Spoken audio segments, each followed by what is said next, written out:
കഴിഞ്ഞ ജൂണിൽ ആദ്യ ടിഫ്തീരിയ ജില്ലയിൽ റിപ്പോർട്ട് ചെയ്ത സമയത്ത് പ്രതിരോധ കുത്തിവയ്പ്പിനായി ഇത്രയധികം പേർ ആശുപത്രികളിൽ എത്തിയിരുന്നില്ല.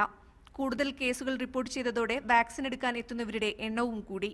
17 കേസുകൾ റിപ്പോർട്ട് ചെയ്ത കൊണ്ടോട്ടി ഹെൽത്ത് ബ്ലോക്കിൽ ജൂൺ 22 മുതൽ ജൂലൈ 2 വരെ 6000 പേരാണ് പ്രതിരോധ കുത്തിവയ്പ്പെടുത്തത്. ആശുപത്രികളിൽ രാവിലെ 7 മുതൽ കുത്തിവയ്പ്പെടുക്കാനെത്തുന്നവരുടെ നീണ്ട ക്യൂ കാണാം. ഇന്നലെ മാത്രം കൊണ്ടോട്ടി താലൂക്ക് ആശുപത്രിയിൽ 300ഓളം പേരാണ് എത്തിയത്. കൂടുതൽ അളവിൽ വാക്സിൻ വരണം എന്ന് പറയുകയും വരുന്ന ആൾക്കാർക്ക് മുഴുവൻ വാക്സിൻ കൊടുക്കാനുള്ള സംവിധാനം ചെയ്യാണ്. അപ്പൊ ഈ ഒരു ചെറിയ പീരീഡിൽ വാക്സിന്റെ ഷോർട്ടേജ് അല്പം ഒന്നുമായില്ല. വാക്സിന്റെ കുറവ് കാരണം 5 വയസ്സുവരെയുള്ള കുട്ടികൾക്കാണ് ആശുപത്രി അധികൃതർ ആദ്യ പരിഗണന നൽകിയത്. എന്നാൽ പ്രതിരോധ കുത്തിവയ്പ്പ് എടുക്കാതെ തിരിച്ചുപോകില്ലെന്ന് നാട്ടുകാർ ഉറച്ചുനിന്നപ്പോൾ സംഘർഷാവസ്ഥ ഒഴിവാക്കാൻ ആശുപത്രി അധികൃതർക്ക് പോലീസിന്റെ സഹായം വരെ തേടേണ്ടി വന്നിരുന്നു.